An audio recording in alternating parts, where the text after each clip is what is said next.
be our show, and I'm so excited today because we have Phillip Ashley of Phillip Ashley Chocolates. We are here in his, do you call this a chocolate boutique? Yeah. Okay. The design studio and boutique. Yeah, okay, gotcha. We're here in his design studio and boutique, and it is lovely in here. This is the Cooper Young area. It is. It's so nice, and so you guys have to come by. Try some of his chocolates. As you can see, I consider these a piece of art. I almost would be afraid to eat them because they look so good. And you are an award-winning chocolatier, correct? Yeah, Tell me a little bit about that. Tell me first, what is a chocolatier? So basically, long and short, I'm a chef that specializes in working with chocolate. So we make truffles, things like that, using light, milk, dark chocolate, primarily dark. But yeah, so we work to take a bunch of different crazy ingredients and ideas and turn them into edible pieces of art. Okay, gotcha. Yeah. And I know that I read up a lot on it. So you say different ingredients because I know you use like anything from barbecue to bacon to champagne, bourbon, everything. So how do you come up with these masterpieces? So, well, one, just having an imagination or wild imagination helps, but we basically just try to come up with things that I haven't seen or, haven't seen in chocolate more specifically, but that's awesome as well. So, we figured out ways to put parsnip in pair with things like pear and vanilla to create a different type of flavor. Because a lot of the things, and when I was studying, how to, or being a chocolatier, but more so about food and ingredients and things like that, all these different things kind of present in different ways. So when I'm using parsnip, I'm really more so using it for its anise flavor or licorice-like flavor. It's just a cooler way, a more natural way of using it, and not just using like aniseed or something like that. And then it just sounds cooler too, because I put parsnip in. So technically it's healthy for you. Right, exactly. Now, you have a lot of wonderful creations, but how many times do you have a creation that's like, that is not going to work? I tell you, and a lot of this just came out of, when I was, learning about chocolate and learning to make chocolate, I had very little space, had very little to waste. Right. And just even growing up, I've always, in some ways, lived inside my head. So, I'll come up with, formulas or different chocolates in my mind, and I'll work it out over and over. And as you do something, a lot, you become an expert. It's just kind of a second nature. So I tend to start putting ingredients in my head and say, okay, this might not work, this might not work. But a lot of that was driven out of necessity to not have to waste. So anyway, I try to execute with a low margin of error. So very rarely do we have something, if ever, that just is just terrible. Now we may tweak some things. This is a little off. You need a little more of that to balance out, or so we do that frequently with new ones just to make sure that we achieve the type of balance. But I try to stay away from things that just that's terrible. Because people ask, well, have you thought about putting collard greens in chocolate? And we explore a lot of interesting things, but some things you kind of understand from the beginning. Yeah, that's just not going to. That's not going to work. That's nasty. So. Exactly. Now, with doing that, now your background is in marketing, but that's more so on like the chemistry, or do you consider yourself a type of chemist to come up with these creations? I love science, and I'm 35 now, and kind of when I was growing up, a lot of kids had chemistry kits and things like that. I wanted to blow up things. I wanted to, in a good way. Making volcanoes erupt and all that kind of stuff was always cool. So yeah, but also growing up around art, uncles and artists, aunts and uncles are teachers, dad's a teacher. So around history and art and crafts, and learn how to garden from my grandmother, learn how to build things from my grandfather. So all these things kind of, came together into what I can do these days. Say that I've read the reviews and everyone says they're delicious, but they're not just, a good taste, but they are also so pretty, so, you have to have some type of artistry behind it to do it. So. Well, I mean, people, and I learned this a long time ago, people are attracted to what they think. That is true. So, that is true. You know, whether it's shoes or dress or, you know, a handbag or any of those things, jewelry, you know, all these things, people want it because, oh, this looks hot, this looks great on me, or, you know, this makes me feel good. And so we try to convey all those different messages in our chocolate. So we have things that look like gemstones, we have things that look like, or have textile print, you know, some architectural type influences and brilliant colors and all these different things that we're taking from, you know, the fashion world, the engineering world, and all these other areas to say, okay, you know, there's a lot of thought behind the chocolate than just, okay, let's, you know, put a couple things in a piece of chocolate and push it. Right, exactly. Now, another thing that I like are the names of some of the pieces. Like, let me tell you, Wonder Woman, Ooey Kiwi, and Naughty Red Dress, I love. And of course, the Pretty Girl, shout out to my how do you come up with some of the names of your pieces? Well, that's just it. A lot of times the ingredients or something, for instance, you said you like Wonder Woman, one of the main reasons, and everything has a tie in, even if it's indirect, but you know, we're using Bing cherry and pomegranate, and those are super fruit. And so, and then I decided to paint it Wonder Woman's colors because I was like, oh, but you know, you don't tend to think of a man when you think of pomegranate and cherry, so I was like, okay, it's a woman, Wonder Woman. But that's also some of the fashion industry influences too. You know, wines have names, particular clothing articles have names, or even jewelry for that matter, shoes. One shoe designer in particular names each one of his shoes. And so that's one of the things. And then two, one of the things we say, every chocolate tells a story. So, you know, it has a background, it has a history, and most things that have names. Right, exactly. Okay, and I want to ask you about another thing that you're doing, this FedEx Small Business. The grant. Now, if you win, you win $25,000. What would you do with that money? Well, that's what we're going to put together, a chocolate bar, so to speak, and just have a really nice marble top stainless steel bar where we serve chocolates pairing with different things. And so we'll do that, do sipping chocolate, espresso, and so we'll just kind of take things to the next level, and then just increase, you know, production here is increasing, so add some needed equipment and things like that, but mainly just allow us to do more. Okay, sounds good. So you guys have to go vote. And we are going to take a quick commercial break, and when we come back, we're going to head into the lab. Is that what you call it? The studio. The studio. But it's a lab too, so. And see, you know, a little bit about how he makes these awesome creations. So make sure you stay tuned. We'll be right back.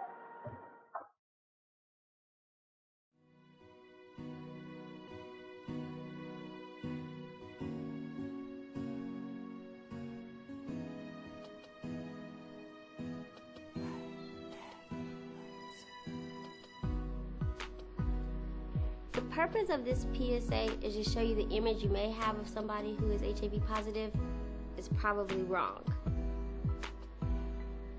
You can be in a relationship with somebody who has HIV or AIDS, but you can't go into a situation blind. You have to know what you're working with up front. Get an HIV test so both partners can be safe. In this day and age, AIDS is no longer a death sentence. I wasn't supposed to live past the age of 5. I'm now 27. So if you get a positive HIV result, talk to your healthcare provider about starting treatment. I'm Haidia, and I have AIDS. Please, get tested.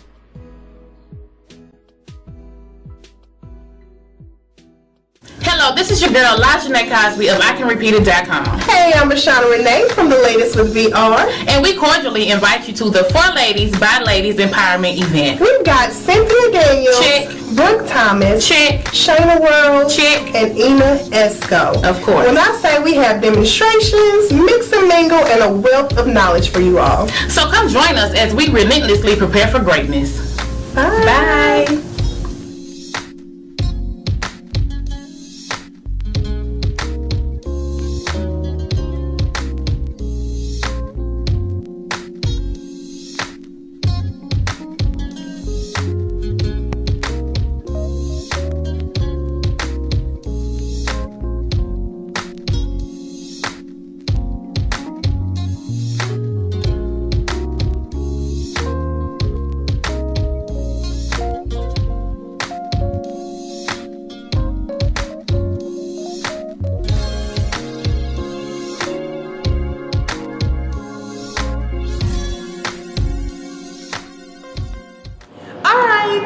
are back with Phillip Ashley from Phillip Ashley Designer Chocolates. This is not just you know, take your kid to the candy store type of thing we got going on here. So we are here trying to see how he put things together, all that good stuff. So tell us a little bit about You Deserve It, because I know that's one of your taglines. Yeah. Okay. Well, and mainly it means that you know, we put a lot into making our chocolates and making them excellent. And the whole You Deserve It is kind of twofold. One is, you know, from our perspective, we put a lot of effort, the finest ingredients, the freshest ingredients, the best chocolate. We work to make it beautiful because we then understand that our customers, our clients are, you know, spending a good deal of money.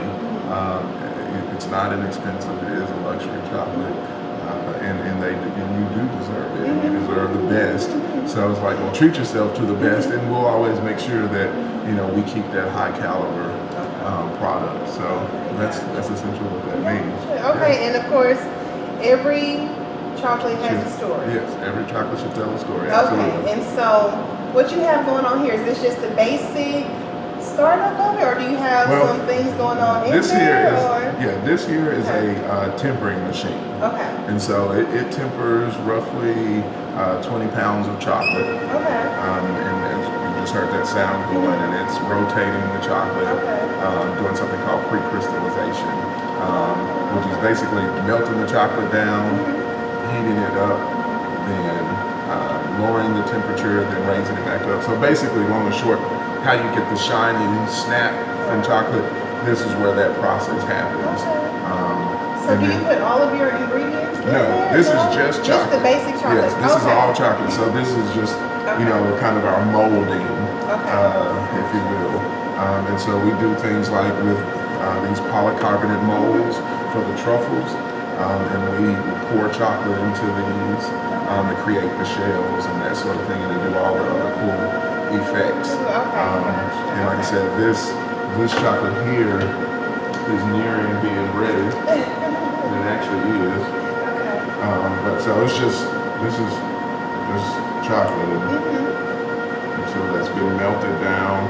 And how long does that have to melt down and turn and all With this machine, it only takes about 20 minutes or so, because we have melters and everything else that prepares the chocolate. Because the chocolate comes to me in little coins almost, and so we melt it down and then we do our thing. All the flavors and all the other things are in something called ganache, and we make the caramel centers and things. So that's the centerpiece. But this is the part that you see from the external or the visual. Yeah. But also it goes into ganaches as well. But this is the base. This is kind of where it all starts in terms of the actual chocolate work. So are you the only one that does all of the creating, or do you have a team of people now? No, I have one person right now. We're very efficient being, you know, prior to that it was just me, and then I had a young chef that just graduated from culinary school, Jennifer, come on board, and, you know, been training her to do things like the airbrushing and the casting of the chocolate, and basically the different steps involved with. So real quick, I'll show you kind of what, you know, we create a shell, just to, and now these are the great. little pink lines that are in there, is that going to come off on the chocolate? Onto the chocolate, yes, and that's the painting. Sometimes we paint directly onto the chocolate, sometimes we paint the mold. Just kind of depends on what effect and what purpose you're serving at that moment. I mean, real quick, real fast, because one of the things when chocolate is tempered, it will set. It's almost like cement, you know, it will set almost instantly. Because also in here, the environment is 66 degrees, so we have to keep it at a certain temperature to work with chocolate, keep the humidity down, relative humidity down to a level. And basically what I'm doing is just creating shells. So those are just the shells, that's not even, that's just one part of it. Oh my goodness. Yeah, it's a process, so I mean, even when we're painting in layers. You know, we're filling, and then, or we're casting, and we're filling. Right. And what's the name of this one? This one is the charberry. This Okay. is for the raspberry chipotle. And this one is an all dark chocolate. Some have dark shells, some have white shells with dark fillings. It just kind of depends. And now I'm just making sure the mold is clean so everything comes out neat. And what's your biggest seller? Or do you have a biggest seller? I think, we have some. It's kind of one of those things. We have some that are really popular. Probably our most popular really is called the Grizness. It's that bacon caramel shortbread chocolate. Okay. Yes, and we made that one probably about early fall or late fall, early winter last year. Now, is that your favorite though? Or do you My have a favorite is a champagne chocolate called the Phillip. Okay. And it's a champagne chocolate. It's a milk and dark chocolate blended goodness. So we do a lot of things like, you get certain wines that have blended grapes, Grenache and Syrah, and so we do some things like that too with chocolate. It just helps with the body and the flavor. It depends on. So, but it's a champagne chocolate with a little broccoli in it. You have to have quick hands in chocolate. So, but no. So yeah, we have a variety. One of our most other really popular ones is called Key West. And that's my version of a key lime pie. Again, like I said, there's some key lime chocolates out there, but what I noticed is everyone's kind of doing, we're putting lemon juice or lime juice or lime zest in it, and that was kind of the extent. I was like, well, I really like key lime pie. Haven't seen a key lime chocolate out there, so that one in particular is 2 layers. It's a white chocolate layer of mascarpone, key lime rum, key lime juice, and then the second layer, no one ever really kind of represented the crust, and so we break down a graham cracker and put it into milk chocolate. So, really? Yeah. Well, this is, as you can see, this is, they have a lot going on here. This is a real lab. I feel like I'm in a chemistry lab or something like this. Because this is just awesome, but I want to thank you so much for being on the show. Of course, I have to give you your time to shine. Okay. So tell everyone how they can reach you on your social media outlets, all that good stuff. Well, you can reach us at Phillip Ashley Chocolates. Our location is 798 South Cooper, located in the heart of the Cooper Young District in Midtown, Memphis, Tennessee. Online is www.phillipashley.com. That's 2 L's in Phillip. ASHLEY.com. And my name is Chef Phillip Ashley Ricks. And that's it. Good. All right, awesome. Well, thank you so much for tuning in to another episode of The Latest with VR Show. Make sure you tune in again next week. Until next time. Bye.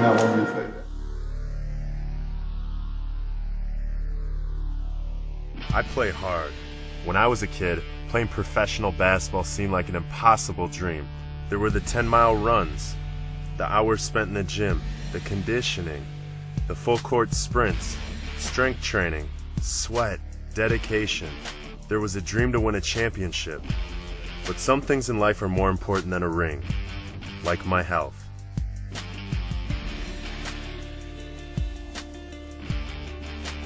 Diabetes and kidney disease might run in your family, but there are things you can do to help prevent it from happening to you. By eating right and exercising, you can rise above the rim and keep your health in check. Join me in the fight against diabetes and kidney disease.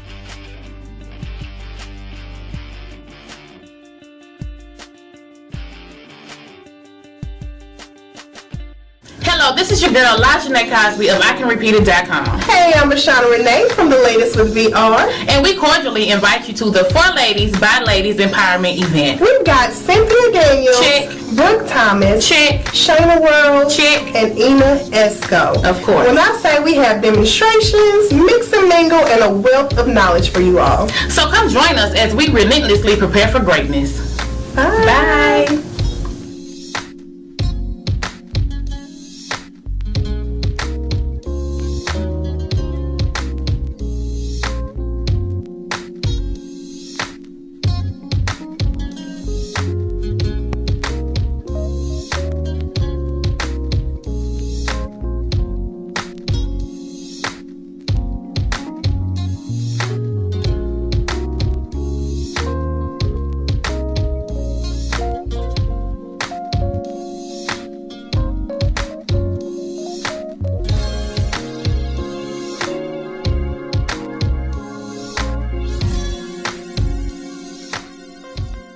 I'm Bashana Renee, and this is another episode of The Latest Show.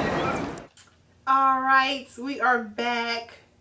Cameron Ross here. As you can see, he's got his baby. What do you your saxophone have a name? No, I haven't given a name yet. No. I thought they all supposed to have like a name like B.B. King. I did that in the past, but for some reason, my other horns have names, but I haven't. Oh, that one doesn't have a name. Right, kind of the unknown sex. We'll call it unknown then for now. But as you can see, he has his baby with him, and he's going to play for us. But before that, tell me what's next for Cameron Ross. You've done so much already, but now what do you have coming up next? Well, next, I have a lot of private events coming up, a lot of Christmas events, just different holiday parties and things like that. December 15th, I'm doing a jazz Christmas show in Nashville, so I'm really looking forward to that. Yeah, and then just riding the new year in. Okay, very good. Now, I always give my guests their time to shine. Tell everyone how they can reach you, how they can purchase your music, purchase his music, he's good. And, you know, go to your website and all your social media avenues, all that good stuff.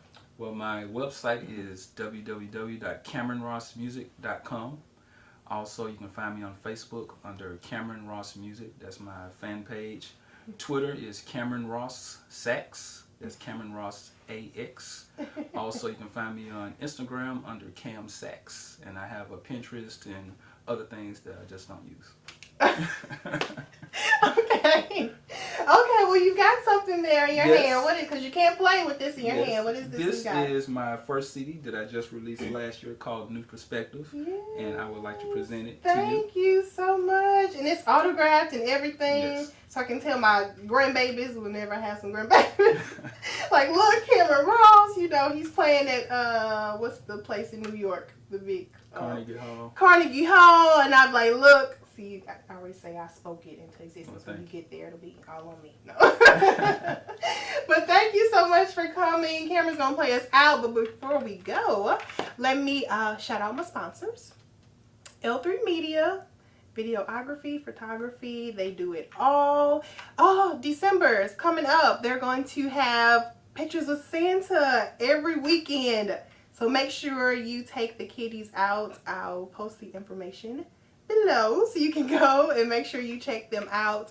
Any event that you're having, fashion show, birthday parties, any type of party, weddings, you name it, they will be there. They're so professional. They're great guys, and you want to make sure you look them up. Also, Sobe's Wing Sauce. Thank you, Sobe. He is at all of the Super Low food stores in Memphis. Make sure you check him out. Also, Fashionably Lethal, my necklace. Thank you so much, Kimberly. She hooked me up. She always, you know, has me looking fly. So thank you for that. I think that's it. Make sure you tune in to all of my social media networks. YouTube, of course, to check out my videos if you missed them on Comcast 31. Instagram, Facebook, Twitter, you name it. I have it. Just make sure you reach out to me and I will at least attempt to reach back out to you. I'm, you know, pretty accessible, so make sure you do that. And thank you for watching another episode of The Latest. And remember, it's always the latest with VR. And I am going to give it over to Cameron Ross. He's playing Alicia Keys. I'm going to sit back and enjoy this. I hope you do too. Until next time, bye.